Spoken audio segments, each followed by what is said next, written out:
All right, let's do it live on a Reaction Monday edition of the program. I am merely Bo. He is the great Z. Ooh, Dr. J. Dr. J's in studio with us. Adjusting some cameras, it seems. There you go. He's got his fresh new spectacles on. He looks great. He does. He looks great. Learned. He really does. Well, look, it was... Larry would say that would give him a lot of influence. That was the whole thing. Yeah, that was a great episode. Leon. It was a great episode. Lots of good ones. You need a laugh, bud. You need a laugh. That was tough. Tough one down at the old stadium. And, the injuries starting to stack too, but there's a lot that's happening. And you think about a Sunday after a holiday, and you think about the first home start of a rookie quarterback that is certainly one of the more famous rookie quarterbacks out there. And it goes in the books 26-8. It was just kind of a slow strangulation by the 49ers mixed in with a bunch of miscues on our end and kind of a performance that's a little bit becoming sort of who we are at this point, this far in. Yeah, there were two things that happened. One was special teams, and that has been a problem all year long. And I really think had special teams been neutral for this season, I think there's a good chance we're 6-6 right now. And that, believe it or not, is good enough to be tied for first place in this division. Yeah. I think we would have beaten Cincinnati. I think we would have beaten the Jets. And I think we had a legitimate chance to actually win this game. Mm-hmm. They didn't have a touchdown drive of more than 35 yards in the game. No, they did not. Mm-mm. So you're looking at this and you're saying to yourself, so that part is typical. Now, the part that was very atypical is that the final tally, when the game mattered, it was 10 for 15. I think they ended up 11 of 17. Is that right? Yeah, 11 of 17. While the game was still kind of in the balance, it was 10 of 15. But we have not seen a team convert 2/3 of their third downs against us all year. In fact, going into the game, we'd allowed 50 third down conversions out of 150, and we gave up 10, now 11 total, but 10 while the game was still kind of, you thought it mattered in this game. So we've never seen a team perform on third down against us like that. Look at this guy. He's got gifts. Look at him. Look at him. Look at him. Great Huff. Look at him. Give him a hand. Somebody. Help. He's got boxes of treats. He's got boxes of treats, which is good. Be good. It's going to give us joy after this. But, I mean, you give up a 66-yard punt return for a short field touchdown. You muff a punt inside your own 10, get set up a touchdown. And then you have the other one was basically a turnover. You botch a snap on, self-inflicted wounds is really the name of the game. Because go back to those third down conversions and go back to them on those scoring drives. First scoring drive on third down, you blow a coverage and leave Christian McCaffrey uncovered. Yeah. Then they convert it, and then they end up scoring. The second one, you blow a coverage and leave Kittle uncovered. They get down to the goal line. You stop them first and second, and then it's third down again when Purdy does the keeper. And then perfectly called and timed, by the way. Quite. And then the third one was on third down, literally on third down. He throws a touchdown to Juwan Jennings. So that could be – those are 12 points could be off the board right there. Yeah. Because those are 4-point plays. Now, that still doesn't get you to the math where you need, but nonetheless, they shouldn't even have been in those positions. Oh, and the other special teams one, which was stupefying, was when Corley caught the ball at the 6 and went out of bounds. The ball's going out of bounds. I don't know how he didn't have the time and place and understand where he was on the field so that's, at that point. I mean, because that goes to the 35. 40 now, so that goes to the 40-yard line. If you kick it out of bounds, yeah. That's a 35-yard mistake. 34 plus 66 on the return. That's 100 yards of field position just wiped out lost in 2 plays on special teams. And he's not being coached to do that, but it's crazy that you would do it. Like, there's too many of those things that lead to it. And when you have some of the offensive talent deficiencies that we have, and they're very real. Some of these are things that you and I talked about all through the offseason. I mean, my God, the amount of shows we did about do we have enough weapons? Do we have weapons? Do we have this? The answer is that we don't, and we're not able to. When there are plays to be made, we're not able to make them. Yep. And so that set up for a very small, delicate needle to thread from the jump. Yep. So when you factor in mental mistakes, miscues, when you factor in special teams incompetence, all of these things, this is who you are now. And you can't undo this. It's too damn long into the season. It's December, buddy. Yep. There aren't a lot of games left. This is the home stretch. And at this point, this is who you are as a football team. And you might win a couple of games down the stretch. You might. But you're not going to play meaningful football in terms of trying to be in the hunt. You should be in the hunt. You should be. Yeah. You should be 6-6. You should be tied for first. You should, or at worst, 5-7. a game out. Yeah. It's brutal. It's brutal. And that one felt particularly tough. And even you have, you get the score, you get the 2, you go up 8-7. You're thinking, okay, now we're going to get the ball, start second half, and then you let them get all the way down the field and kick a field goal. That was crazy. I mean, you have that's the middle 8. Yeah. You had a chance to ace the middle 8. Yeah. And instead of going up 8-7 at half, it's 10-7. You're down. Yeah, it's tough. And it tough. took a little momentum, I think, away from you. It just was. It was bad. This was a bad performance defensively. Again, if you told me you're going to shut down Christian McCaffrey, which you did, you're not going to allow the 49ers to score a touchdown drive of more than 35 yards in the game, I think we're going to win 26-8. Yeah. And give Purdy credit, made some big-time throws on third down. We had multiple, though, coverage breakups on third downs, which was not great. And they executed better. As good teams don't beat themselves. And this is 2 years in a row now. Yep. We routinely, unfortunately, are the reason and beat ourselves. We had every reason to be in this game, every right to be in this game. The way the game was flowing, all of it was in our favor. And the blunders were just catastrophic. Yeah, and to your point, it's been this for a minute now, and it's kind of become who you are. What did you make first home start for Shedeur Sanders? Obviously, it was a heavy run game plan. That's the type of team that we are, and Quinshon ran hard and ran determined and was really effective. But in terms of getting his second start and his first at home, and the weather was all over the map. What did you make of it? So the good was, early on, I thought he was in a nice rhythm. I thought that in the first half, he really came out, and I thought they did a good job. It was nice to see Quinshon Judkins get back involved in the passing game. He'd gone 2 games without even a catch and didn't have a catch in 4 of his last 6. But, at the half, Shedeur's 8 of 11 for 96 yards and a touchdown and a rating of 129.4.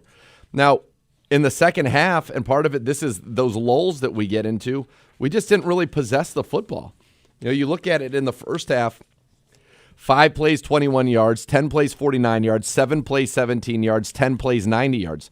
The third quarter, we ran 12 plays and gained 23 yards. Punt, fumble, punt, not great. And on that 10-play, 90-yard drive, it was 9 straight runs before you threw the ball and Shedeur hits Harold Fana for the 34-yard touchdown. The Browns possessed it for 18 minutes in the first half. They possessed it for 12 minutes in the second half. So it went kind of a perfect inversion there.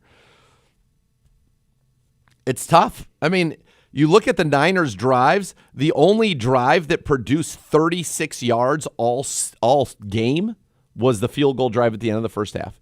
Okay, this is a Niners team that came into this game leading the NFL in 10-play or more drives. They had more of those than any team in the NFL. They had 0 against us. None. 0. Mm-hmm. This isn't a game that you should be getting blown out in. No, it's not. Yeah, I mean, I hadn't seen the All-22. I haven't seen those breakdowns yet, but I thought there was only really one mistake I thought he made with pocket awareness when he took the bad sack.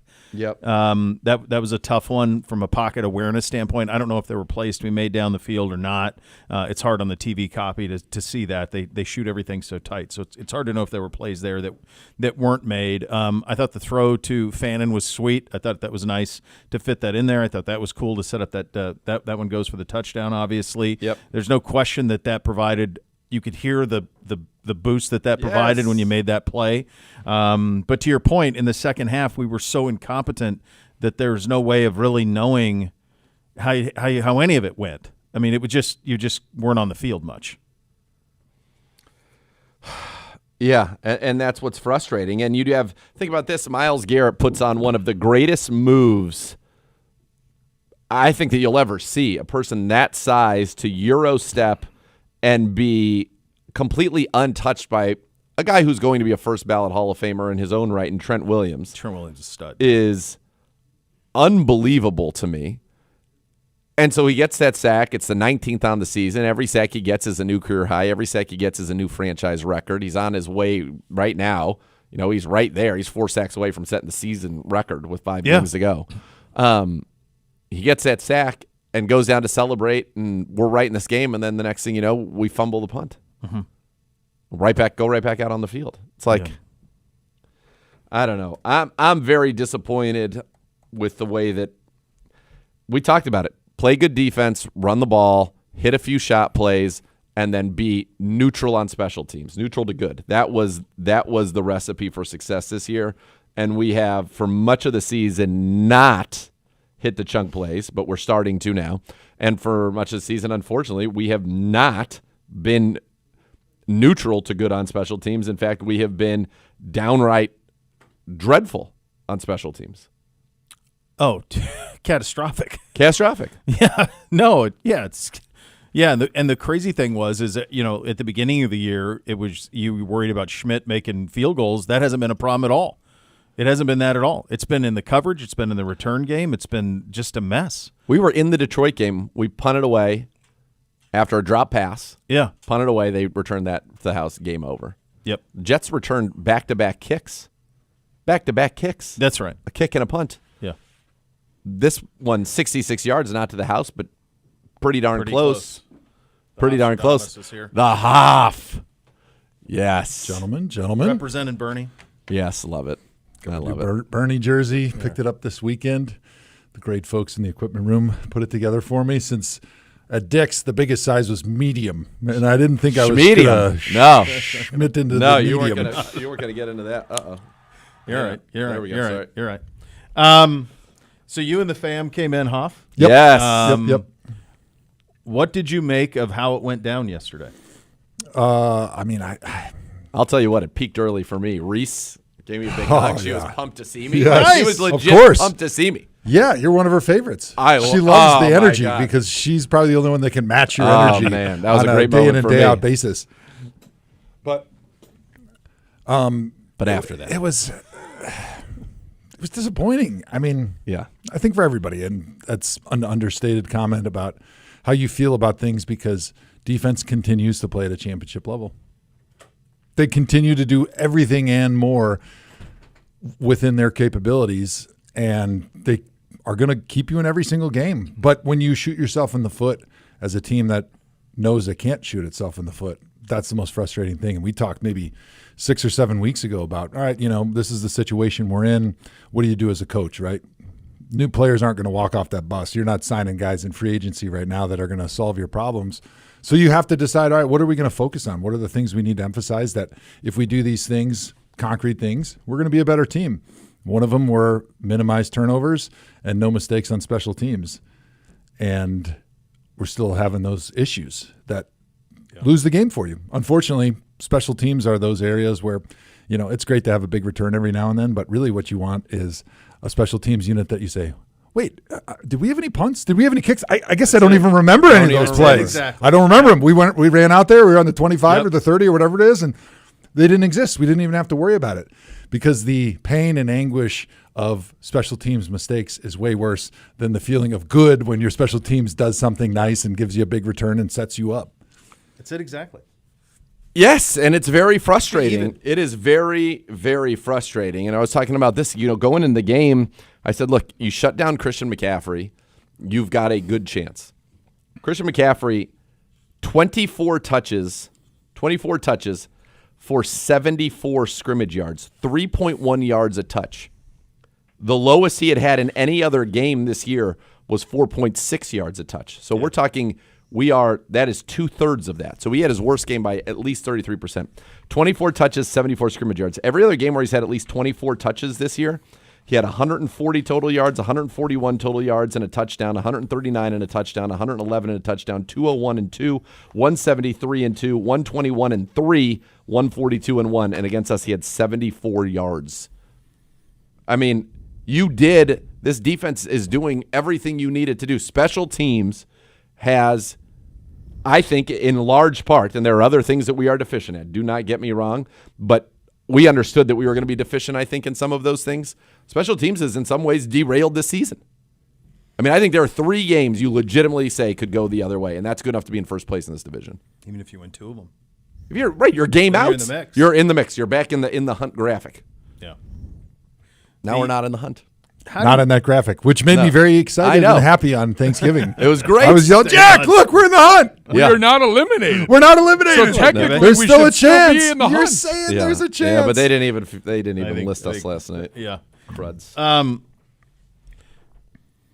How do you? One of the things that we said, there are many things we said, and this goes all the way back to the camp, the 3 of us, and various conversations that we had. You have to figure out if you have some sort of a long-term answer at quarterback. It's really what this had to be about. Of course. So you had a stretch with Dylan. Your 2.5 games with Shedeur, 2 with him as the starter. This was his first home start. How do you think he did, Hoff? I think he was about as good as he was in his first start, which was better than when he came in relief. He's not losing the game for you, which is a positive, right? There's a lot of issues that you have with a rookie quarterback getting everybody lined up, snap count, getting him in the right plays, in and out of the huddle. Those are sort of like your basic understanding and competency at quarterback, which for a guy that really hasn't done a whole lot of work with the first team, it's good to see that the operation is smooth. That's a big one. I think he's making good decisions. There's some misses on throws. Obviously, the big one was to Jerry Jeudy in the game where he overthrows a guy that's running behind the secondary. But you can say, as of this game, he wasn't the problem. He's not elevating the team and the players around him at this point. But I think he's giving you hope. He's making some nice plays down the field, some off-schedule plays. And I think he seems to be a guy that's growing into that leadership role at the quarterback position. I was really happy to hear him after the game talking about, taking ownership with himself and his play and the offense. And even though there's a lot to be made about the sideline conflict with Jerry Jeudy, I like that my quarterback is firing back at the other guys, even though he is a rookie in his second start. Like, he's starting to assert himself and take on that role of leadership that all quarterbacks that are your starters have to be. And so I think in that respect, I think he took a step in the right direction with his own self-confidence, with his own putting himself out there in front of the team as the leader, as the people in that locker room should look to. And you're starting to hear those voices in the locker room talk about, we believe in Shedeur. He's given us hope. He's the guy that we feel like, we're all behind him.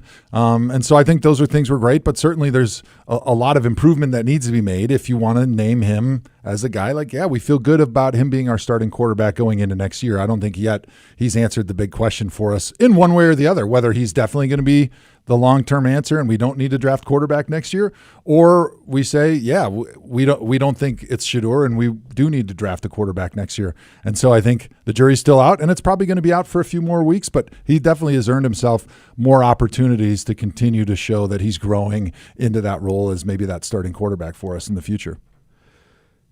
You got to he needs to keep playing. I think that's, to me, we got to see. We know what the good looks like. We need to see more of it. We need to see it more consistently. We can't have these lulls in games. But I thought first half, that is incredible. He was very efficient. And I like that a lot of the plays, and now the next evolution is because a lot of the plays I think he did well on were kind of one-read plays where they were scripted up to get the ball to a particular player in space, whether it be Quinchon on the screen. We had a couple of screens in there. But the next evolution is to be able to go through those progressions and find exactly what you're looking for and make those plays down the field. But he throws a good ball. He had the one that came out of his hand just wonky, unfortunately, for Isaiah Bond, who was behind the defense again, as he gets every single game, it feels like this year. But no, he only took the one really bad sack. I think at times he's a little slow if it's a progression type of a play to get from one. Like, you don't have that much time in the NFL. No. Even against a team that doesn't have a good pass rush. Now, this is a team that does not have a good pass rush. They had 13 sacks coming in. Now they got 3 against us. That's not ideal. But, let him figure it out. He says he needs more time on task and he needs more reps with the guys to get and understand the receivers and how they run particular routes and all of those things. That's fine. Give it to him. But we need to see a little bit. It's just, to me, I just think it's so demoralizing the way that we're beating ourselves with the special teams or with getting stopped on 2 4th downs. I think that stuff just is demoralizing. And players are human beings. I think after a while, it just kind of takes its toll. I think it's even more demoralizing, and I have no data to back this up, but just a feel as someone who's watched a lot of football through the years. I think it is more demoralizing when the defense has to carry than when the offense has to carry. Of course, because it doesn't work. Because when the offense has to carry, their attitude is attack. Don't worry, we're going to score. Don't worry, we'll score again. All I need is one play from you, right? I need one sack. I mean, that was the Bengals' whole plan this year. That didn't work because they had a bunch of injuries, but their whole plan was we're going to score 40. Trey Hendrickson's going to make 2 plays a game that are game changers that turn touchdowns into field goals, 1 strip sack fumble. We do that, we can win the division. And we'll never know if it would have worked because they had all the injuries that they had, and that is what it is. But they look pretty good on Thursday. But when it's the other way, it's not 1 or 2 plays that you need the offense to make. You need a couple of drives, and it's relentless on the defense. I have no data to back that up. It's just Miles gets the sack, my feeling they doing punt it, and they right fumble back. the punt, and you're right back on. Now you're backed up inside your own 10. You're like, what are we doing Here we go here? again? We're doing this again? I want to ask one thing. There's the great Tarvs. 49 When the first year that Bubba came in as the special teams coordinator, we signed Matt Adams and Mike Ford, 2 guys that are just straight up professional special teams players. We don't have that on this roster, and I'm not saying making excuses for that, but that's something that we've kind of always had. Tony Brown, last year, we've always had those guys there are certain guys that are in the league because they play special teams. And we tried, I think, this year to use, our undrafted free agents on there and some of the guys that are at the bottom of the roster. We don't have. You go on our 53, there isn't somebody that's on this team solely because they were signed here just to play special teams for the Cleveland Browns. And I don't know if that's hurting us. It certainly not helping us because we're struggling massively.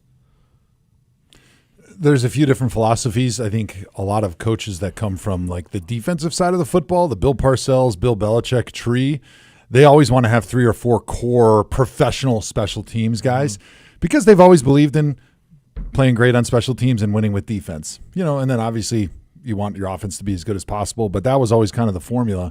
And so when you want to win like that, typically you're willing to invest in some of those guys, those core team players that, they might not be able to contribute on offense or defense, but they feel like special teams moves the dial enough to be able to spend some money on those guys and, some draft choices potentially. And then you keep them around as they become veterans and those core teams guys that can play all those units that aren't going to make those critical mistakes. They're not going to be the greatest athletes on the team, but they're super reliable. And in that area of football, it's super important not to turn the football over, not to have penalties because it is such a game changer and there's so many hidden yards in there. And I think with this team's philosophy, which is a philosophy a lot of young teams that are trying to build have, is like we'd rather not spend money and resources on a special teams guy who's not going to be here once the rebuild is done and we feel like we're making our run, because we'd rather have those 4 positions or 3 positions for roster spots of development receiver, development cornerback,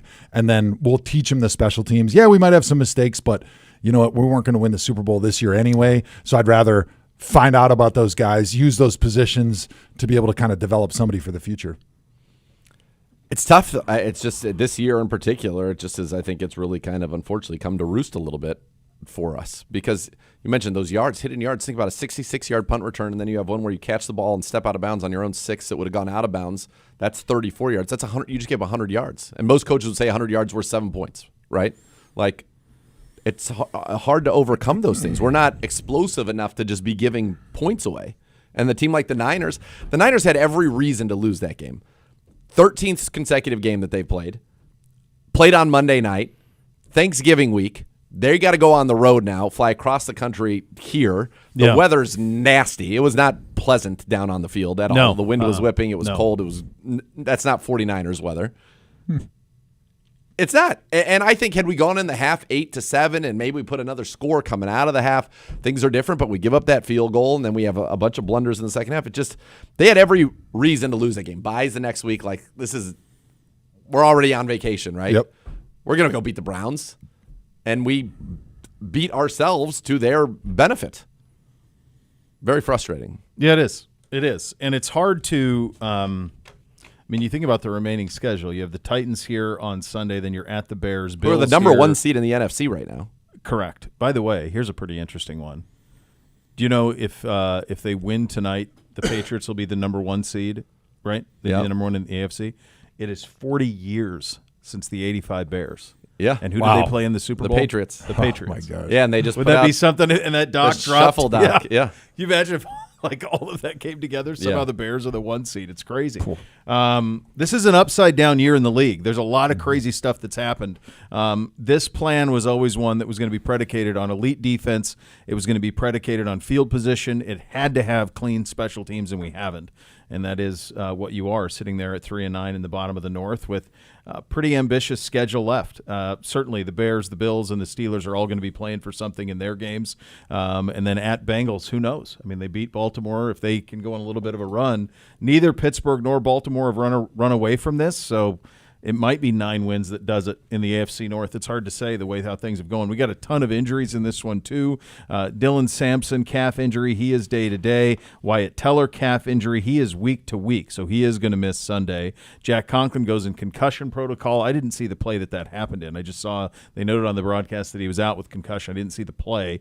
Malik Collins, and this is the one that breaks your heart because he was having a transcendent year, a quad injury that's going to require surgery, and he is done for the year. It's kind of weird to me, and apropos of nothing, it just seems odd. In the last 3 weeks, we've lost Alex Wright for a quad, Aiden Huntington quad, and now Malik Collins season quad. Yeah. Is that a common? I don't remember a lot of quads. No, I can't think of maybe just a couple guys that have had a quad tear when I was here. Yeah. But I think it's pretty serious from what I understand. Yeah, from leaks. Like you tear it, there's surgery, and Yeah. like that's a long rehab. Yeah. You're right. You don't hear about it much. No. It's an odd one. Who knows why? I mean, for the most part, we'd been pretty healthy this year, and then I know the calf injuries are being treated differently because it's like a precursor to Achilles. Oh, really? So a lot of people are a lot more cautious with calf than they. Yeah. And I don't know. We have a million theories as to why there's more Achilles tears now than there. because Never we're has. bigger, Is it factual? stronger, faster, and tendons aren't. Tendons aren't. That's always what we. Yeah, it's pretty simple. Like Yeah. tendons are tendons. Might need to rest their bodies a little bit. Maybe not do the year-round training stuff all the time. Those are your hot topics today, presented by University Hospitals, official healthcare partner of your Cleveland Browns. Hey fans, add more fun to your fan with the Ballybet Sportsbook app. Download today. Get 50 back in bonus bets. You place that first wager of 10 or more. Ballybet, official sports betting partner of your Cleveland Browns. Coach Stefanski from the podium coming up next. We are off and running on a Reaction Monday edition of Cleveland Browns Daily. We're presented by Ballybet, official sports betting partner of your Cleveland Browns. Please bet responsibly on 850 ESPN Cleveland.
And the Browns are proud to host their annual Browns Give Back First and 10 toy drive presented by Curve during the Browns-Titans game this Sunday, December 7th.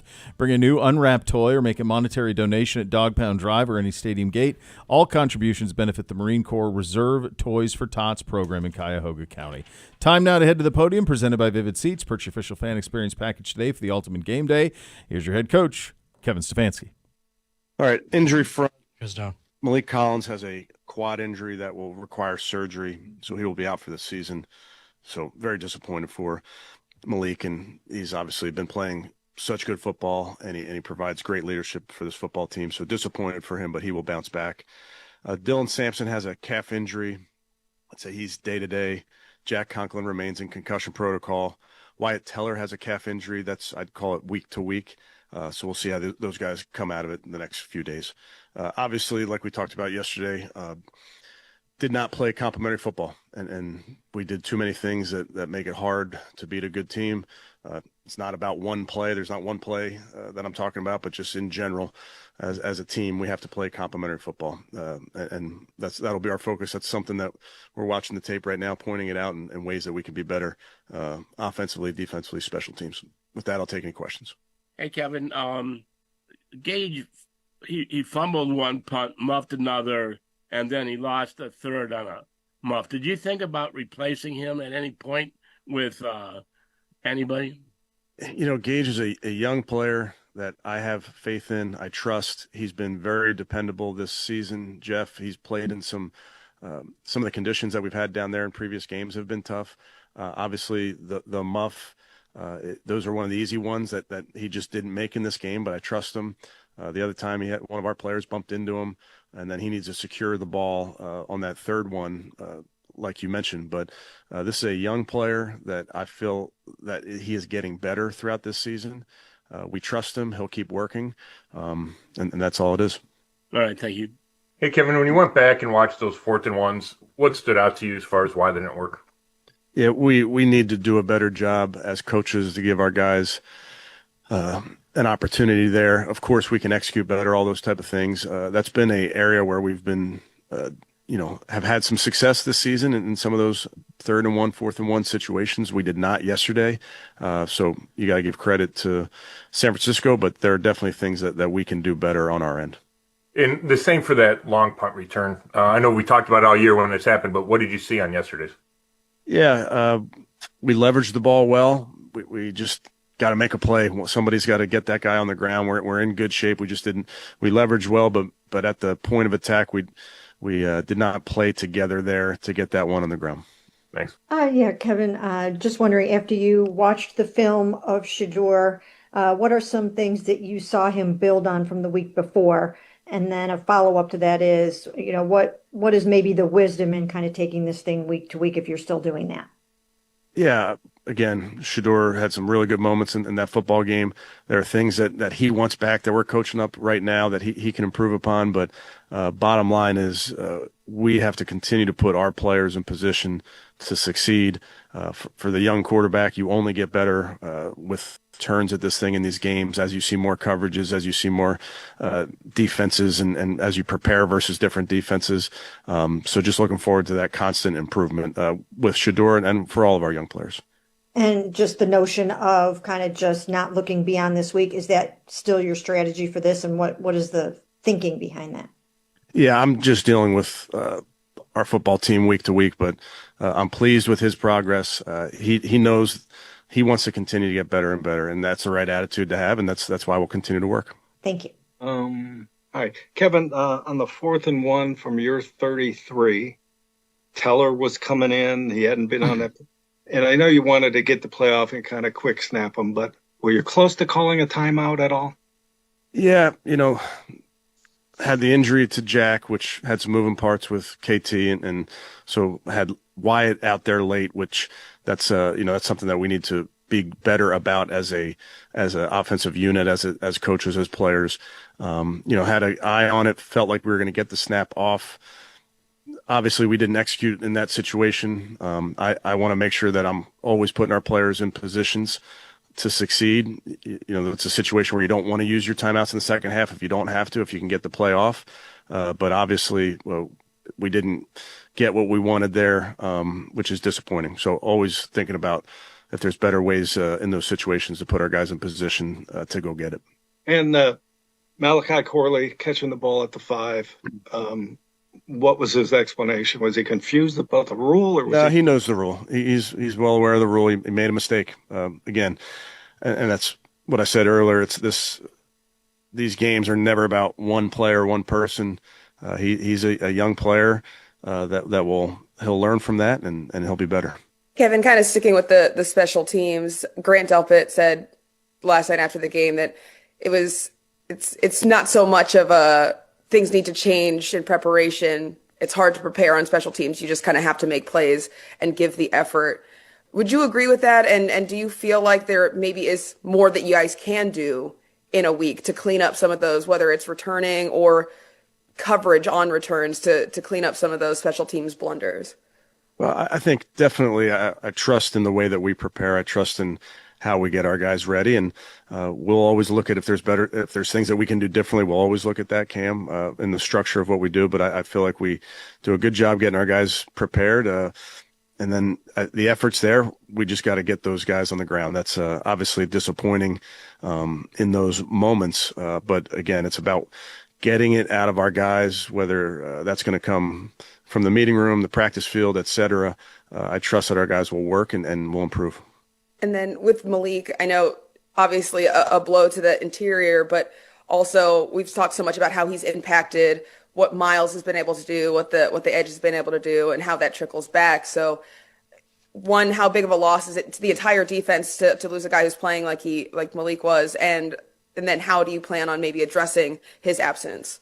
Sure. Well, when you lose a guy like Malik, you don't replace him. Everybody's just got to step up. It's multiple guys that have to step up. But he's made a big impact on this football team on the field and off the field. I think our young room, we have some older guys in there, but we have a bunch of young guys in there. I think they've learned a lot from the professional that Malik is on a day in, day out basis. And I think you have to carry that with you throughout. Thanks. Kevin, Shador raised a point after the game yesterday, just in terms of building time on task with Jerry and building more of a trust level with him. In terms of a young quarterback with receivers, how much of that is practice and how much is maybe meeting room, watching film? Just what is the process in terms of building that? Yeah, I think it's all of the above. I think it's definitely being on the same page as an offense, and that comes in meetings and walkthroughs and understanding concepts and what we're trying to do and those type of things.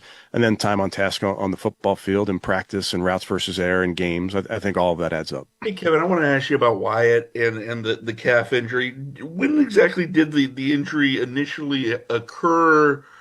And I guess to answer that, then I'll move on to my next question. I'm not entirely sure when. I can picture it happening on film, but I don't know the exact play. How much the decision to go with Tevin and rotate him in, how early in the week did you kind of decide to go with that? And just was that based on what you saw with Tevin in practice or what you were seeing with Wyatt, during the course of the season? Yeah, obviously with decisions like that, I always make sure I talk to our players and let them know what I'm thinking. I felt like it would help Wyatt play better, and obviously I think Tevin's deserving of some plays, and I thought both guys played really well yesterday. Thanks. Kevin, we heard after the game from Shelby and Miles just about sort of the incident that sort of broke out when Malik got hurt with Juwan Jennings and some things that were said. They kind of used the word like disparaging towards some of their players. I just wanted to ask you, you talk so much about your even keel approach to things. First of all, were you happy with the way that they kind of handled that it didn't get out of hand? And how do you sort of make sure that even keel approach rubs off on your guys so those situations don't escalate? Yeah, I don't have much to add there, Spencer. Obviously was just focused on Malik in that moment.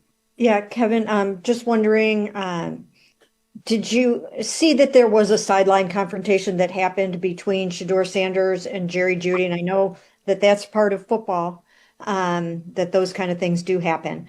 But I'm just wondering, what you not only thought of that, but what do you think is kind of going on with Jerry Jeudy in this season where it's just not going for him? the way that he would have expected, or that I guess you guys would have expected. Yeah, I think, like you mentioned, Mary Kay, football is an emotional sport, and certainly you can, when you're a family like we are, you can have your disagreements. Sometimes they're for everybody to see. Sometimes it's behind closed doors, but like a family, we move on, we talk about it, so not worried about it. Yeah, so if Wyatt is healthy enough to play, do you anticipate continuing that right guard rotation? Yeah, he's out this week, so we'll see as we get going. Got you. And then my next question is, there's, I guess, week 14. Is there any plans to open Deshaun Watson's practice window? And if not, is it fair to assume that he will not be returning in any capacity this season? Yeah, I don't have an update there, Daniel. Do you not have an update because there hasn't been an update in terms of checking out on his physical process, or is it not an update because you just don't know yet? I just don't have an official update. Kevin, going back to the Shedeur and Jerry thing, just how important is them to be seeing the things on the same page, right? It felt like they were looking at the same thing and saw two different things. So how important is that for the quarterback and the receiver to read everything the same way? Yeah, again, that's nothing new in football. When you have plays that you see things and you want to talk through it, but those come up every single game, truly. And sometimes it can be, two offensive linemen saw a play a little bit differently, and you got to look at the tape and get on the same page. So that's all it is. And then on that first sack Shedeur took, it looked like you guys were right on the edge of field goal range. What's kind of the coaching point about that? Not taking a sack there, or getting the ball, getting rid of the ball early, or whatever. Yeah, it's a learning moment. With all of our players, young players, young and old players, quarterback and otherwise, you just got to coach your guys up on situational ball and what we're trying to accomplish in those moments. But he'll definitely learn from that. Yeah, just in addition to the fact that Jerry hasn't been able to necessarily, or that Shedeur and Jerry haven't necessarily been able to connect. How can you guys sort of accelerate the development with other primary receivers, such as said Tillman, maybe David Njoku? It just seems like there's a lot being left out on the field in that regard. Yeah, I think, listen, we'll just keep working. I think, Mary Kay, that's probably the main thing. And like you mentioned, there's guys on this football team, multiple guys on this football team that we trust, that we feel really strongly about in the past game. And we'll just continue to work here in Berea and then take that work to the game field on Sundays. Thanks, guys. All right, next up, it will be Tennessee here on Sunday. Coming up next, a wild weekend in football, pro and college. We'll put it all into perspective coming up next. You're listening to Cleveland Browns Daily. We're presented by Ballybet, official sports betting partner of your Cleveland Browns. Please bet responsibly on 850 ESPN Cleveland.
Junior Brownbackers presented by University Hospitals Rainbows Babies and Children in association with Cardinal Credit Union.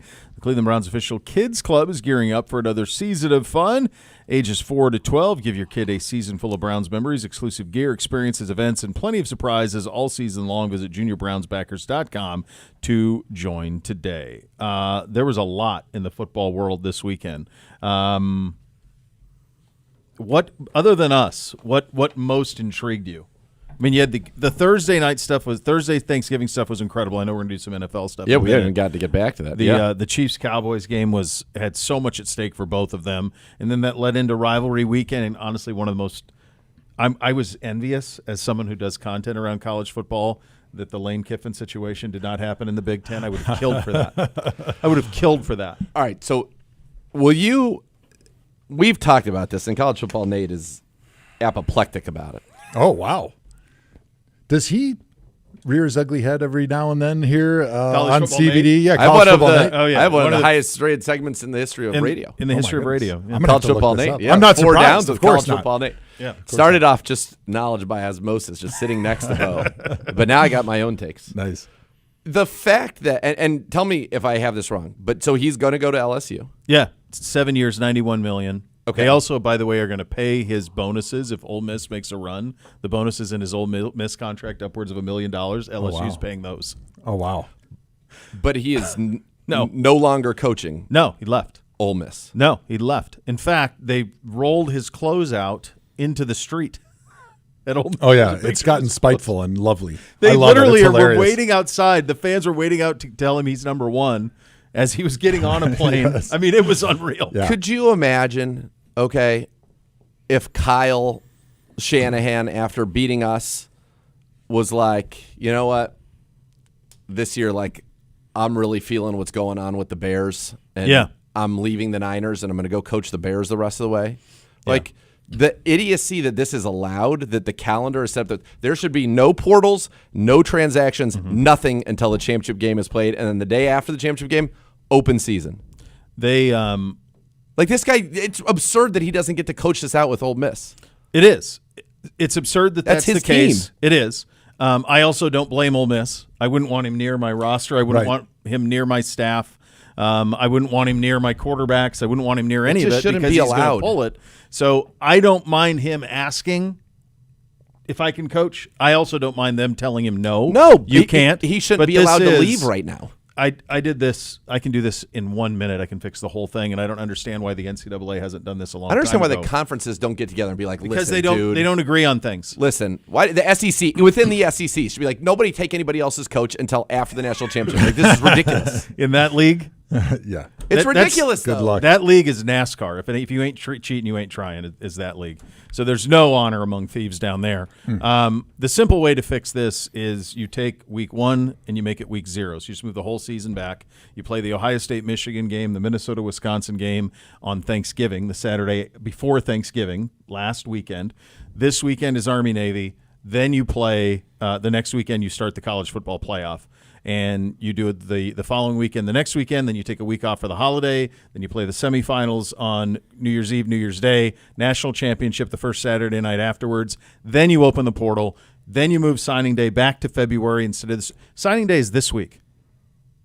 Really? Yeah. So there's not a second signing period. There is, after but nobody, the season, but the nobody's coaches waiting don't want anymore. it because they want the kids on campus Sure, right in now. January. And so the only sacrifice college football coaches would make is they would not get the early enrollees. Mm-hmm.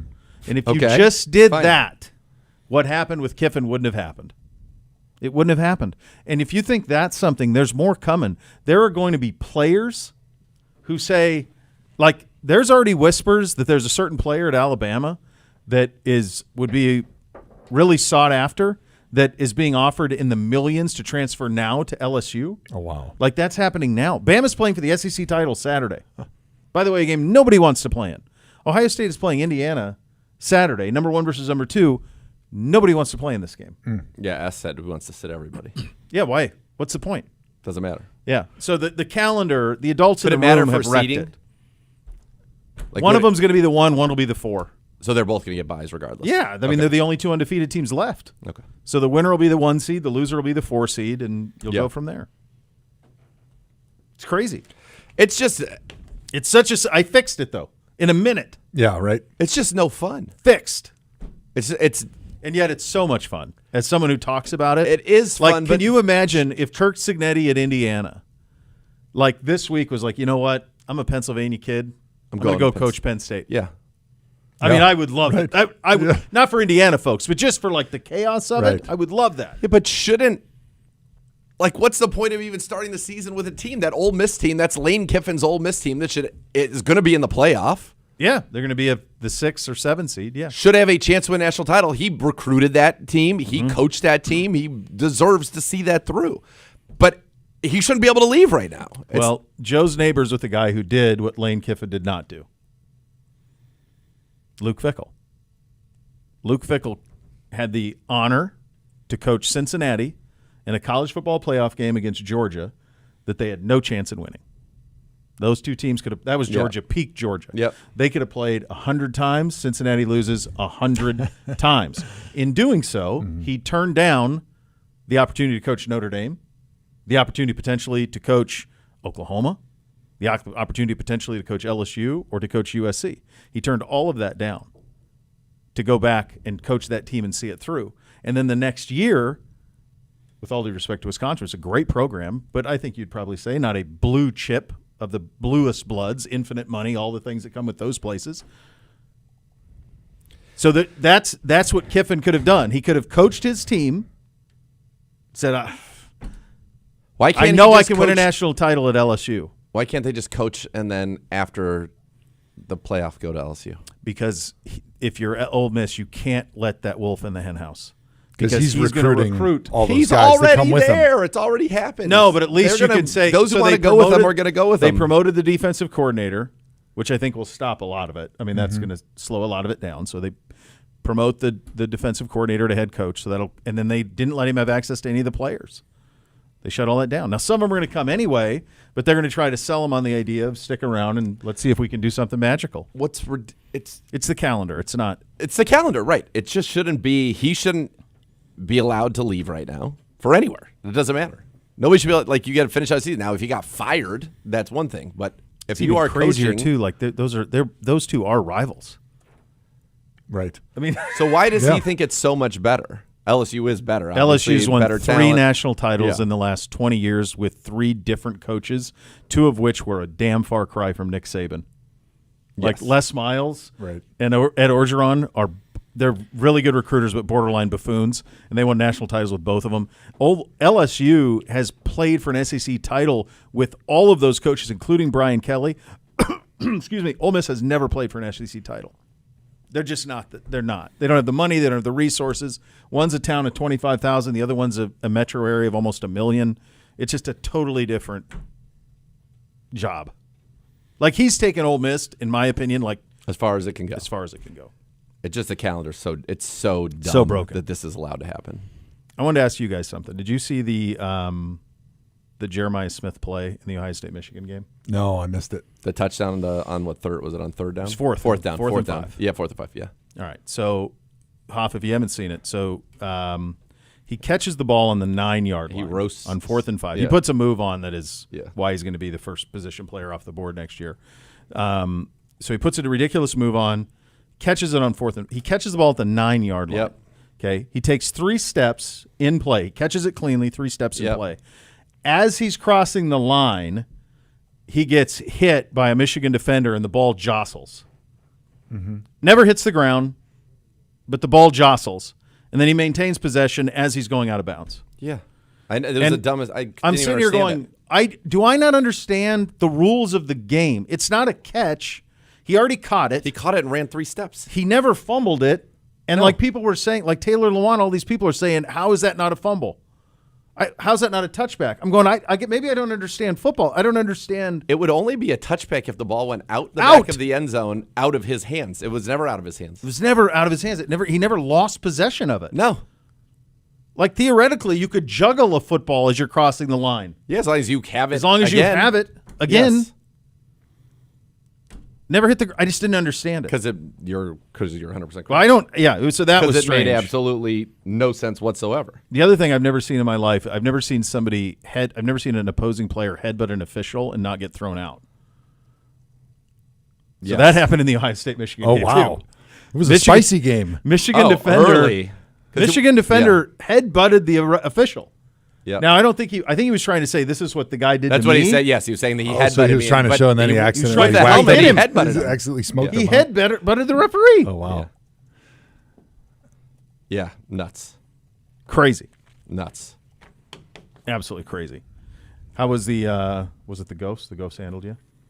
The Ghost. The Gophers. The Gophs. Minnesota? The Goofs got us. Yeah, unfortunately, it's just not our year.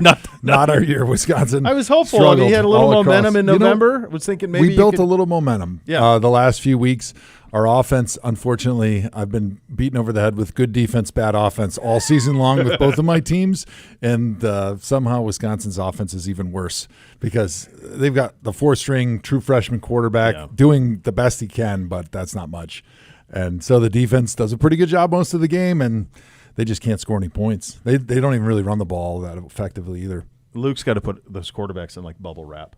Yeah. And he's got to go to like a shaman. Right. He needs to go like a quarterback shaman because he has not kept them. Oh, it's been They just terrible. can't stay healthy on that side of it. We'll go around the AFC North coming up next. Second hour of the program. You listen to Cleveland Browns Daily. We're presented by Ballybet. Official sports betting partner, your Cleveland Browns. Please bet responsibly on 850 ESPN Cleveland.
Rumpke Waste Recycling, a great place to start and build a career. Check out the latest opportunities to join the team that's working together to keep your community clean and green. Learn more at rumpke.com. And we got boxes of that from the great HOF. Oh, look at this. baby. Santa's coming early this year. Look Meat at Santa's the here. collection. Meat Santa is Meat here. Santa. I like Meat Santa. That's my favorite kind of Santa. Meat Santa delivers the goods. Meat Santa. There's kids in the car on the way up. There's so many things. There's so much fun that can be had there. So I got you guys a little box to share. This is our Eden Rift collection box right here with some of the items that are in there. These are a little sneak preview. The boys in the graphics department have done an amazing job. Yeah, look at this. The branding's Beautiful. incredible. And these are the hills in which we Napa. chased of Napa. You can see the grapes in the front. It kind of looks like the farm. It kind of does. True. This part here, it does. yeah, for sure. It does, but we don't have no many grapes. Sorry, so Napa. Yeah, so that's limited the Eden release. Rift Vineyard Limited. out in California. Uniting Vineyard and Of Pasture. course. It's Duh. classic. Eden So Rift this is and Six our Springs Farm. high-end the HOF gift beef. box. We've got a couple full-blood Wagyu New York strips and a couple Look at those, fillets in there. Mama. Yeah, baby. Go ahead. Oh, my Yep. gosh. Look at this and look at that fillet. Yep. And then Look we've at got, the marbling. Look at Dr. that. J. Zoom in. Dr. J, Zoom can you in. zoom? Look Can you at the press? Can you marbling. press Look in? at that. Get Look a at nice this. press in. I just eat that raw right Oh, there. my Just slice it goodness. thin and Look at that. inject Little it in my meat veins. butter. Yes. Oh, my goodness. And then in here we got. Yep. So then there's a couple of these little- fancy chocolates for little dessert, because after look a at nice those treats. full-blood Wagyu meal with your missus, you're probably going to be nice and full, but you want to set the look mood. at this. A nice Look little at bottle of high-end vino. A little Pinot Noir from the Yes. Lansdale Slope, signed by you. Signed by the Signed HOF. Signed by the HOF. This one. Only the HOF and the logo. That's Oh, right. my Jerry goodness West and the HOF. gracious. Those are the only people who Those would be sign my bottles. two. I love it. Those Yeah. would be the two signed bottles that I would ever love come it. across. How did you decide on the vineyard? So a buddy of mine who drinks a lot of wine, he's the only one in my Rolodex that competes with Zagura as far as his red wine consumption in a calendar year. And he had a buddy his family's got a vineyard out in California, and he thought it'd be a perfect pairing so with cool. the type of grapes that they grow out there. I'm not the vintner that Mr. Zagura is, but baby. I'm sure he could tell you a little bit about That'll be that good. area after he guzzles one of those one maybe. night with a I good will. I'll be Wagyu able to- Hall of Fame beef steak. There's no doubt. Yeah. There's no doubt. It's a little slope, little mountain fruit, a little more robust, which I was going to go good with the robustness here of the Wagyu. Absolutely. So we got that box, and then Look the at Cleveland this one. collection, which is a fun one that we've got together with a bunch of Cleveland companies, iconic businesses like Mally's Chocolate. Oh, wow. Oh, Stadium look at Mustard. those things. Oh, yeah. Look at GV those. Art. They made us a cool Cleveland Cowboy Look at the shirt. meat sticks. Yeah, we got the meat sticks in there. I think we put in my a gosh. regular and then the apple cheddar. We got Look our at this. Yes. Have you seen this? Which I love Oh, my personally. God. That's Have a you beauty seen right there. this? Now that's a beauty right there. That's unreal. Unreal. Might be the best T-shirt I've ever seen. That Oh, my and $20 God. will get you to the front of the club in Cleveland, wherever you want to go. A little tough head him in there. This one's Look even at in, you. right. this one's even in a HOF size. Yes. Double X. Look at I got that. the one with the extra huge arm sleeves for UZ because I know those You might biceps like have it. been You don't bulging like lately. Look at all Yeah, that, man. yeah. I And gotta then tell you, I've got our never summer had sausage. a Wagyu summer. I've never had Oh, Wagyu summer sausage. Nice. You I got promise to go for it.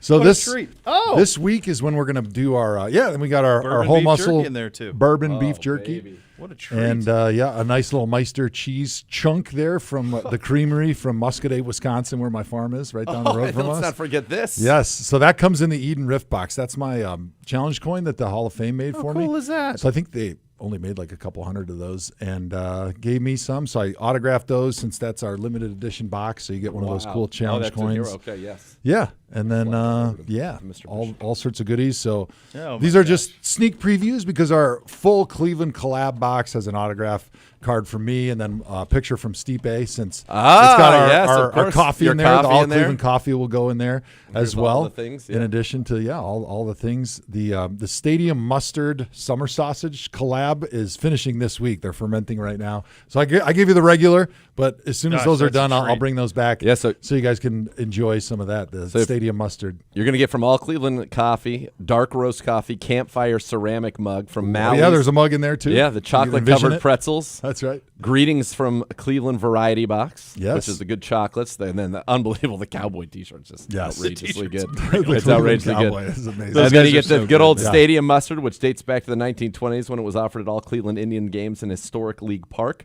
Others recall it Cleveland's Municipal Stadium, where the Indians and Browns both started playing in 1946, the summer sausage. And then the beef sticks, which we've told you already about. They're these amazing. beef sticks. I'm gonna do a Bootsy live review. Oh, we need to get goodness. that. Kids, I'll get you a love the Bootsy beef live sticks. review of this. The jerky, the sausage, the He sausage. loves a snack, and you Yes. got snack in the name. Oh yeah, Do you have the? Beef Do we snacks have you're the? gonna love. What is it? The apple. So it'll be apple cheddar and then a yeah, regular. that's- I think we throw Give in him there. the Yeah. apple cheddar is I going to think- blow his mind. Yeah, he's Those gonna might be love the these. regular. There might be These an are- apple these are cheddar the in yours. Wagyu- We have to the Wagyu swap. snacks. Like I said, this is a sneak preview as we're still collecting our items, getting ready to ship boxes here. I think in 2 weeks. What a treat! Thank Just you. as American Yeah. Wagyu. Snack Merry Christmas, sticks. guys. Yeah, man. Merry Thank HOF. you. Thank you. What a man. Yeah, we wanted to have the here you easy go. button, This is right? one. You have an apple cheddar. Did you have an apple cheddar in there? No, this you is did what not. Yeah, you got to go- do the apple give me cheddar. that. Those are the ones you want. Yeah, you got to All have right, that. I'll cheddar. give him. So- see him suck that down. On the website, we wanted to make sure, like, hey, holidays are tough, right? When you're especially buying for adults, Yeah. right? It's hard to find them something that they're not annoyed with, like, oh, where do I put this? You know? Yeah. But when you get to eat it, when it's beef or you get to drink it and it's wine, everybody's happy. So Where we've do you got- put this? Right in your mouth. Bend over, I'll show you.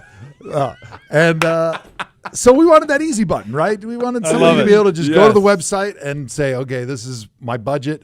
I want to get somebody from Cleveland who's a huge sports fan. Yeah. like a perfect gift box. Sent it right to them. Don't We're have to selling do any stuff right now. thought I'm about getting it. texts. Where Right. do I get Let's this? go. So give them the website. Huh? Yes, halloffamebeef.com. Right at the top, if you open it up, there's a little box that says, purchase now, easy button, shop now. There you go. Give the gift of beef, and you got all the bundles that are on there. There's 2 versions of the Cleveland collection. One that's got the autographs and a few other things in there, and then That's there's a premium. Then there's a $99 version that doesn't have the autographs, and it's got a few less of the beef items, but still an amazing gift for anybody from Cleveland. And then, of course, we got the Eden Rift box on there, which is your super high-end box with the full-blood Wagyu and the vino that gets shipped. But then we've also got, if you're a hunter, Vortex box. We got a nice little He's got Vortex his deer, rangefinder in the there. deer camp The box. deer camp box. Is there going to be a turkey camp box? We're on it right now. We're doing it. I can't wait. I'll let you make the full selection. We Oh, do the baby. graphics with you, my amazing graphics team. They'll be emailing you 10 times a day, whether you like it or not. Good. Bring it on. Yeah, it'll be a lot of fun. So lots of good stuff on there. Obviously, we got our regular bundles too of burgers and steaks and things of that nature. So whatever you need, right there, easy button. We did it for you. I just almost asked a question that I'm glad I did not ask out loud about what could be included in the turkey camp bundle. But I'll best. ask you Could off be air. anything. Off air, Could be perhaps. anything in there. That's right. That's beautiful, man. Absolutely Yes. beautiful. Well, thank you guys. Very Thanks cool. for Thank letting you. me come on the Thank show you. and Thank you. What a treat. bring What do you some mean? gifts from Meet Meet Santa. Santa. Meet Santa Meet shows Santa. up Santa's the best. delivering, It's my favorite Santa. He's the best. We'll go around the slapping the meat stick everywhere he goes. we'll go around the AFC North coming up next. You're listening to Cleveland Browns Daily on 850 ESPN Cleveland.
The preferred provider of copiers and document services for your Cleveland Browns.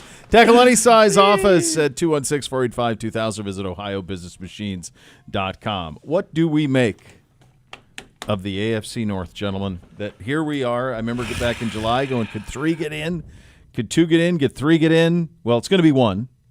That seems finite at this point. That's quite finite. And it's annoying is what I make of it. Because this is the year. This is the year. B, if we're decent, we're in the mix. Yeah, they're all middling. flawed. 500 is middling. Something is wrong with Lamar Jackson, clearly. Obviously. And it's more than just a hamstring, it feels like. Yes. There's something wrong there. The Steelers I thought they've been not great all year. They are not great. Their offense is atrocious. And it feels like you're getting to a point where the style offense that has been very successful for a lot of people from the Shanahan-Kubiak tree, it feels like, because Arthur Smith is in that, he runs that style offense, it really feels like unless you have a quarterback that's operating at a high level or you're just that good, which is what I would call Kyle, although Brock Purdy has been quite good his entire career. Yeah. But he made Mac Jones look really good. That offense does not have a lot of success if you don't have the right people operating it. Because think about even Minnesota. O'Connell was coach of the year last year. They can't. God. Justin Jefferson can't even get the ball. Did you see that poor kid yesterday? Well, I knew it. That was, dude. When we were in London, he was supposed to come in. Wentz had that fracture and all that Wentz played through. That happened against us. Schlesinger popped him. He was going to go out and they're going to send Brosman. That's a game we win for sure. Oh yeah. Incompetent. And the crazy thing is, I read the story today that Kwesi worked behind the scenes to get him a cut at the behest of PJ Fleck. Okay. To get him a combine invite. Okay. And then he regretted it because he's like, well, now he's not going to just be our secret anymore. But he still did end up in Minnesota. Yeah. Well, and I don't know if it was a good secret. Might not have been a good one. Baltimore, which you had Cincinnati going to Baltimore and winning. Cincinnati's in it, dude. If they can play defense, they are in the mix.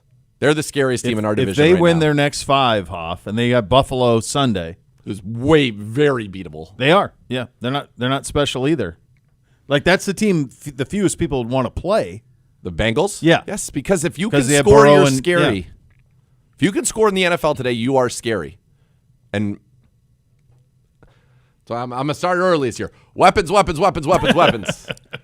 Offensive football takes 2 people to score. Defense takes 11 every play.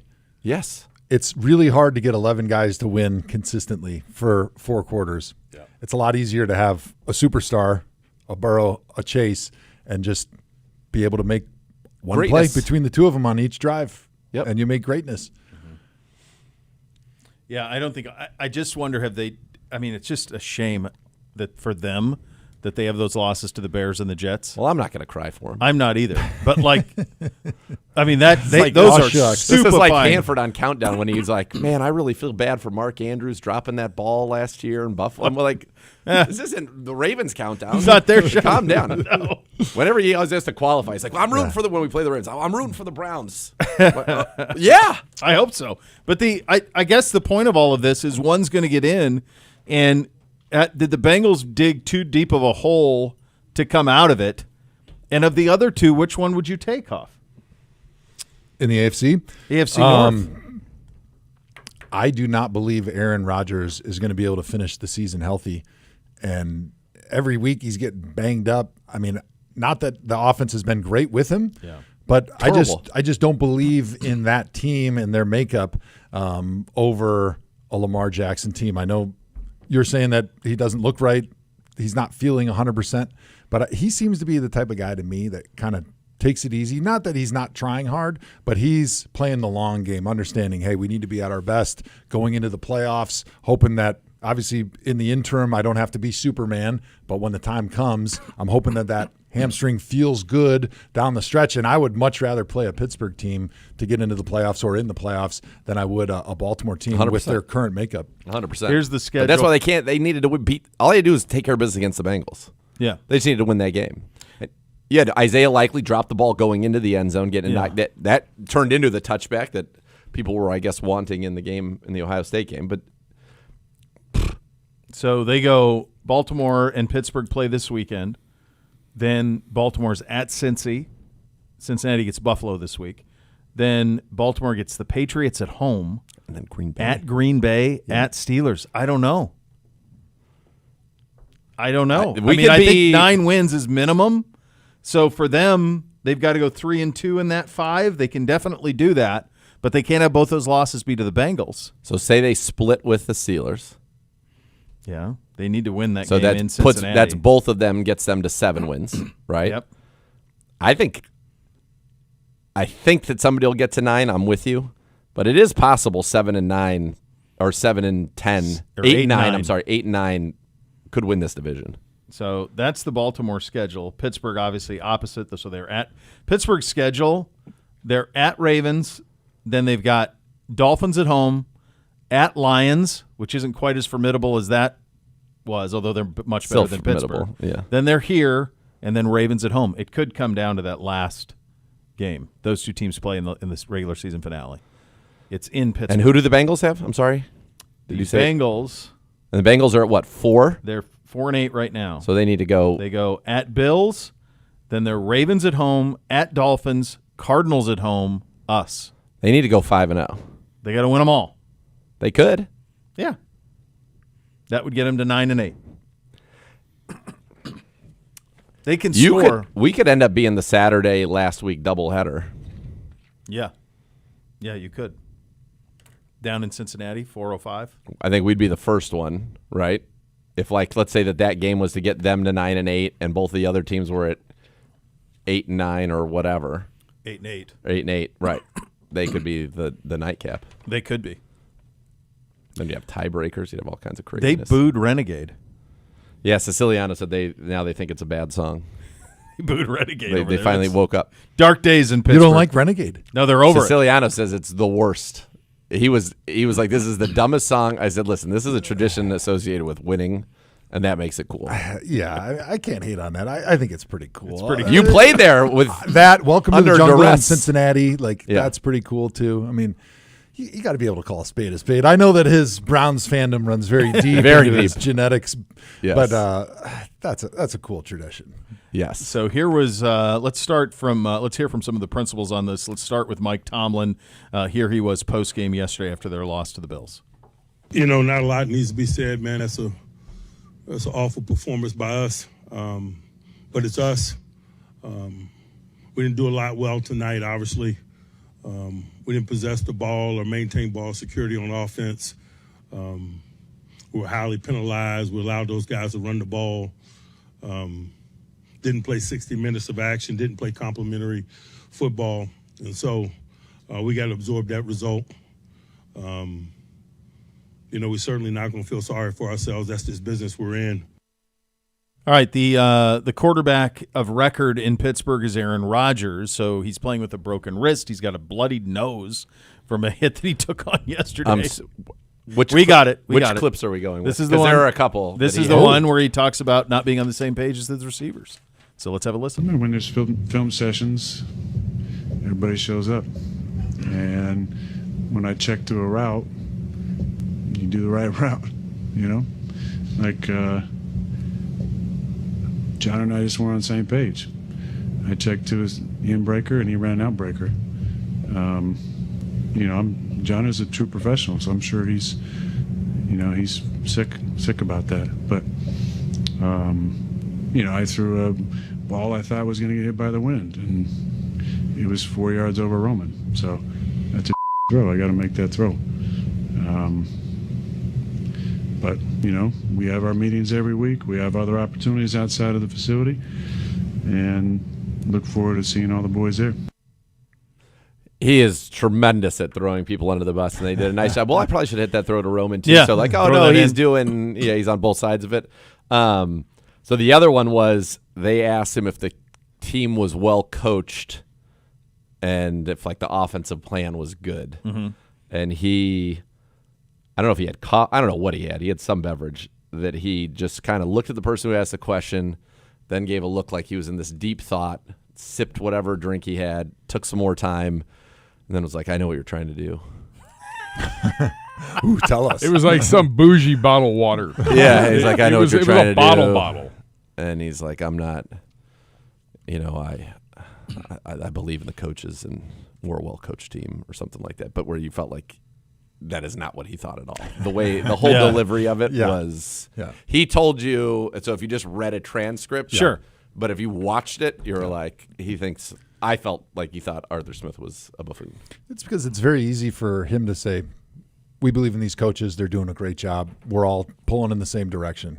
Done. Boring answer, but it's over.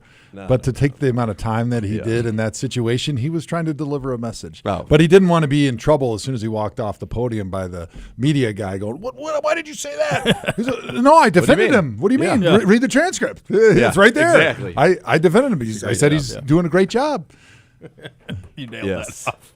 It's exactly right. Cincinnati, as we mentioned, really put it on Baltimore. This was all the way back on Thursday night. Joe Burrow, first game back, he had an enforced metal steel plate put in his left shoe. Here is Burrow and how it felt. Yeah, it felt great. Obviously had to knock some rust off there in the first half, so I expect myself to play better, but it was great to be back out there. I was, a lot of emotions running through it at the end of the game, so it's just good to be back with the guys. Hoff, what does it do? A lot of people down there because they're saying, well, what do you have to play for? Why would you even play? Just get back for next year. And he's like, I'm a pro. I'm a football player. What do you want me to do? Yeah. I just loved hearing that from him. I've always loved Joe Burrow. Joe Cool, obviously being in our division and a rival, you got a little level of hate for him, but he's always been a true professional. I think he's always been a great leader. And I've always had a ton of respect for guys that just go about their business the way that he does, that see the game, that try to bring all the other weapons in so they're seeing the game through his eyes. I remember having him on our desk after one of his Thursday night football games when he was a younger player, and he was talking about every throw he makes, practice, walkthrough, or a game is a conversation between him and the receiver where it's nonverbal, but it's having you get on that same page with him, just the same way you'd have conversations with family members at the dinner table to get on the same page. And I thought it was just so cool to see and hear a young man with not a lot of experience at the time, but speaking with such wisdom. And you could just tell right there he was going to be a great player because he gets it. He's just a football player, right? Yep. He just wants to go out and play. He understands that, maybe at the time they didn't think that they were making a playoff push, but you never know what's going to happen. Like we just went through the schedule thing. 500, right around there, they might be in. And they're a dangerous team because they can score. That's right. And for a guy like that, he understands, like, hey, you're either getting better or you're getting worse in football. And so if you're not playing, you're getting worse. Yep. So he wants to be out there whether they're not playing for playoffs or they are, because this is an opportunity every time you go out there and step between the white lines to get better as a team, to get better as an offense, to get more on the same page with those guys, those pass catchers. And you only have so many opportunities throughout your career. So don't waste a single one. Totally. If they do get in, they would be the 7 seed. Oh, no. No, they'd be the 4. So they'd be the 4. So that would be they could play the Bills. Yeah, it'd be like the Bills or the Chargers. Right now, the Chargers are the 5 seed, which would be as fun. It stands right now. So you're right. Yeah, they'd be the 4. Oh, yeah, they play 4 plays. 4 plays 5. 3 right. plays 6. 2 plays 7. 1 gets the bye. 2 right now is Bills. 2 is Bills New England. Yeah, which is 2-7. Yeah, it's you 2-7. guys should have that paperwork in front of you. Yeah, we got it right here in the hunt. 2-7. Look at that. It would be Chargers, Colts, Jags. That one's still. I can't believe the Jags are in first. Colts, Jags would be the other right now. All those injuries they have with all the weapons in Jacksonville. 8-4. 8-4. Yeah. Indy's free falling a little bit. By the way, 2 questions. Well, 1 question, 1 observation. Question for you is: does this get Trey Hendrickson a little more motivated to play? Are they thinking that he's actually going to play now? Sounds like he's out again this week. Is he again? Yeah, I believe so. I guess. Guess not. Guess not. That's the there we go. And then on the other, Burrow, that thing in his shoe was so uncomfortable that every time he went to the sideline, he'd take it out, put a sneaker on, and then when he had to go back in the field, he'd put it back on because it was so uncomfortable. But he said it felt great. Yeah. So I'm going to believe him, right? Now, I had like a little mini turf toe in college, and they had to put that plate in. It is awful. It's like wearing a giant wooden clog because you get no flex in the bottom of your foot. So it's like impossible to run. It's like running with a block on the bottom of your foot. And obviously, as a quarterback, you're not doing a lot of running if you're Joe Burrow, and you need to protect it. But it is not a comfortable thing. And I imagine, too, like that's where you're planting your foot. And so all of that force is now going through your leg and your knee and your hip and your back. Like it's got to screw up everything that he's doing, trying to throw and put velocity on the football. So it cannot be comfortable for the long run. But you give him credit. Like, hey, he's a football player. Whatever it takes, put me out there with my boys. Too bad he adjusted wasn't. too. Yeah, because it was really bad. He wasn't great early, No. and then he figured it out. He figured it out, yeah. Too bad he wasn't Dutch-born. He had more experience clogging. Then he'd know how to do it. Then he'd have be no just problems. fine. Yeah, he'd be fine. Yeah, or if he grew up around Uncle Baby Billy, he could do it. Trey It's a clogging machine. already doubtful for this weekend per Zach Taylor's presser today. Says he is mostly working with trainers behind the scenes. As for a future return, still taking it week to week. Right, and what is his ailment? I can't even remember. I don't think I can say that on the air how I would interpret it, but we'll go around the NFL. Gibbe had a rivalry-inspired question he wanted to ask, so we'll get to that coming up next. You listen to Cleveland Browns Daily. We're presented by Ballybet, official sports betting partner of your Cleveland Browns. Please bet responsibly on 850 ESPN Cleveland.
OBM, the preferred provider of copiers and document services for your Cleveland Browns. They'll tackle any size office at 216-485-2000.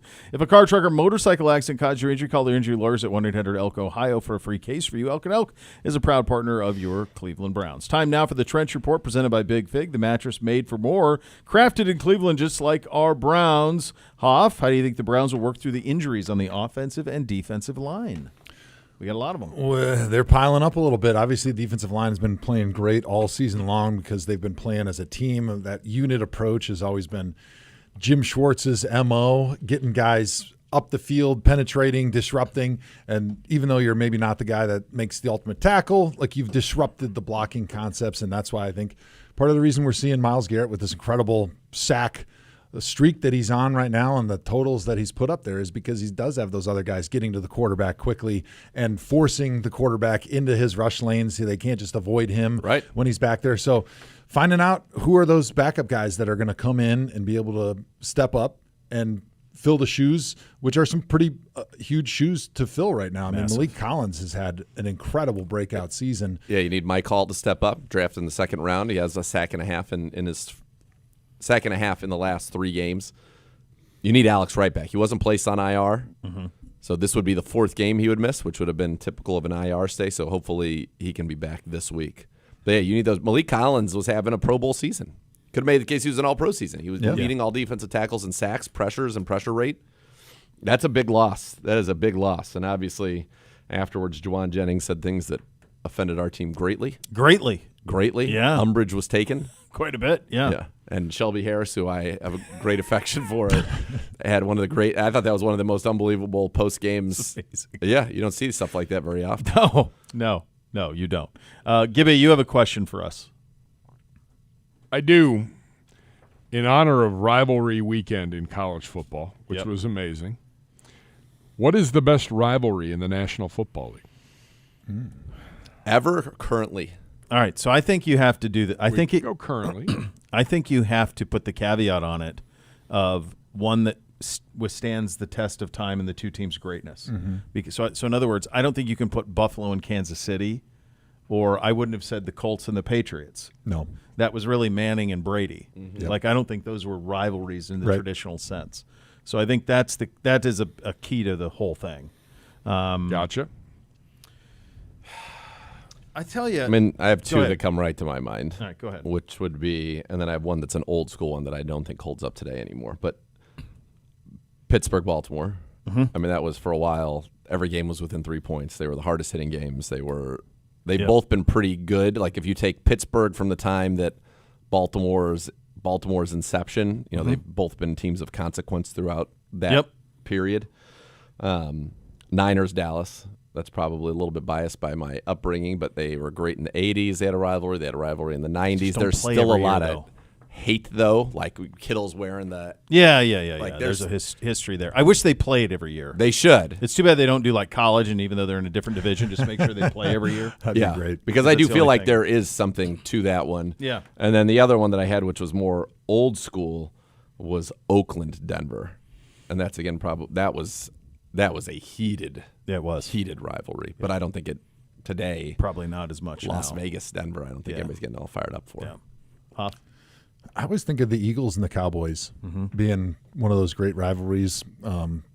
Both teams having solid seasons this year. Obviously, we expected that out of the Eagles, and with the Cowboys surprising a lot of people, playing pretty good ball under Brian Schottenheimer. And I don't know. To me, that's one just as I think. What's the one that's probably been the longest, at least during my lifetime as a football fan? That's got to be one of those ones that no matter where you are in the country, you know that those teams hate each other. Those fan bases hate each other. And there's going to be some bad blood in that game. And you've probably got one from your childhood team and your childhood team. I think Bears-Packers has that. Yeah. I mean, I think they really hate each other. Yep. I don't know if the Packers hate the Bears as much as the Bears hate the Packers. Because they always win. It's been so lopsided in the last 20 years. Packers always win. The Packers win every time. Yeah, the one that I thought it's funny, Bears-Packers, because I just thought as a kid liking the Bears, how much the Packers took from me when I was a kid. And my brother liked the Packers, so that only added to it. Oh, yeah. And then the other two you mentioned would have been in my three. I would have had Dallas and Philly. I mean, that's the Boo Santa Claus game in Philly. I mean, like, they just hate each other, those two teams, so bad. And then I think in recent years it's Steelers and Ravens. Yeah. And you've got, of course, the Ravens are the old Browns, so there's that built up. I mean, so I'm jealous of that. Yes, of course. But also, like, that history is there too, and they just. I mean, if you think about those players, like, hating each other, and it just went from one to the next, like they just picked up right where the Browns-Steelers rivalry left off, and they just continued. Do you think – I think that I agree with everything you said there. I think that the best rivalry division ours I think is good because our rivalries are all good. They're all You have good, yeah. Ohio, the Bengals, when they were good, it was Bengals. Steelers had a big rivalry. Ravens, blah, blah, Yeah. blah. And then I think the NFC East, because I think you got Dallas, Philly, but you could do Dallas and the Giants. You had Giants and the Redskins. Well, former Redskins, when we Commanders. were young, we're all men were 40. I mean, like, Dallas, Washington hated each other. Vicious. I mean, God, they hated each other. And in the 80s, Washington and the Giants hated each other. And Philly was for sure. I think that division to me has been the most consistent from our youth. Yeah. No question, the most consistently good division. This one, though, in the North is right there. I mean, the AFC North is right there. Yeah, we just unfortunately we haven't had that run where we were a team of consequence for a while to be able to elevate those things. That's true. Yeah. If we did, that would be clearly the It would best be number division one, because there's hate everywhere. Everybody hates each other a lot. No question. All right, HOF, great to see you. Yeah, thank you. Thanks for incredible. letting What a me- bounty! Santa. What a bounty! Get the Hall of Fame beef. I don't know. I'm sure you were dialed to Brown's countdown yesterday when the HOF was on. But I was great. at the end of it selling a little HOF beef for him. Look at that. He's on the Beautiful. payroll. Oh, It's gorgeous. Beautiful. Yes, thanks for letting me come by and show you guys a few sneak previews you. of the HOF beef holiday you. collection boxes. The perfect easy button gift for the Easy holidays. button gift. And not sure if I'll be back before Christmas. Probably not. That's why I did the Santa today. But if I am, I'll be seeing you guys. Yeah, and you I know know where I'm to find coming me. over for some vino and some you fresh are. steaks. Yeah, you are. You better Safe believe flight, it. HOF. All right, I Safe appreciate flight. it, guys. Safe flight. Thanks. We'll do the great clips, great call of the game, and a score on Monday night. Coming up next, you'll listen to Cleveland Browns Daily on 850 ESPN Cleveland.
Great clips. It's going to be great call of the game. Here is Mr. Siciliano with Shedeur to Fannin. We're under a minute. We're under 50. Clock is at 47. Sanders now on 2nd and 9. Shotgun has the ball up in the pocket. Sanders throwing deep. Fannin at the 10. Fannin at the 5. Harold Fannin has a touchdown. Touchdown Browns.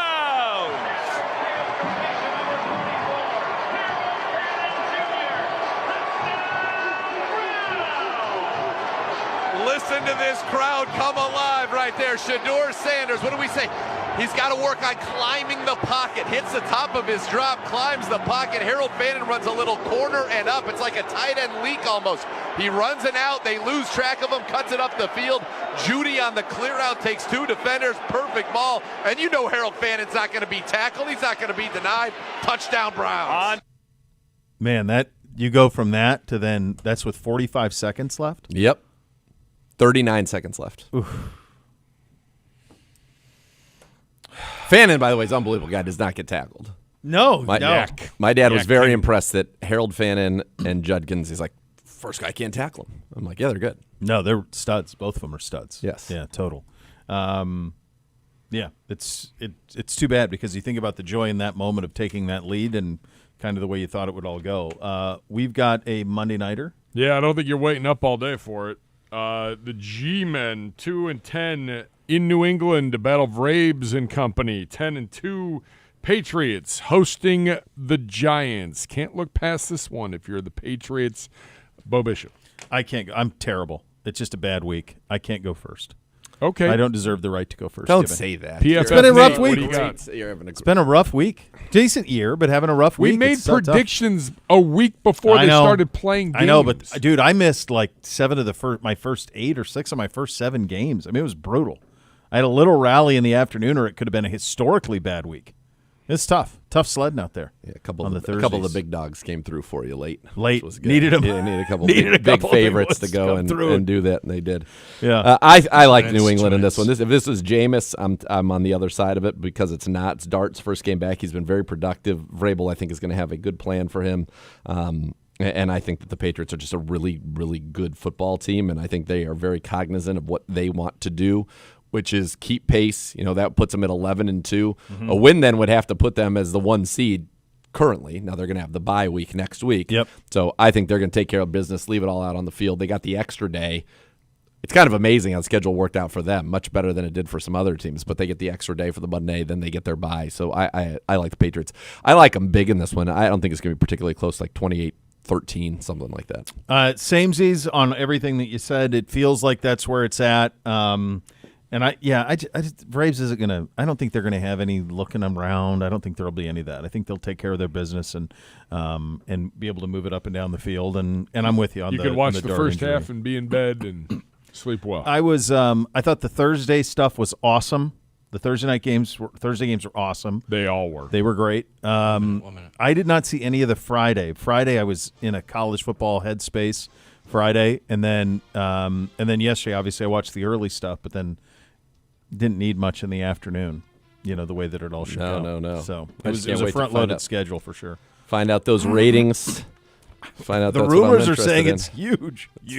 People are I don't saying need ratings to 30, tell me what 30. the scores were between the NFC and AFC. That's why I need this one. I need the ratings. I need to tie you up. It's funny, like how it's something crazy is like us doing over-unders influences how you watch Thursday Night Football on 100%. Thanksgiving. Like, Green Bay and boy, you get a lot. Stop scoring, 15, please. 15. It's outrageous. Thanks for listening, everybody. Cleveland Browns Daily. We're presented, as always, by Ballybet, official sports betting partner of your Cleveland Browns. Please bet responsibly on 850 ESPN Cleveland.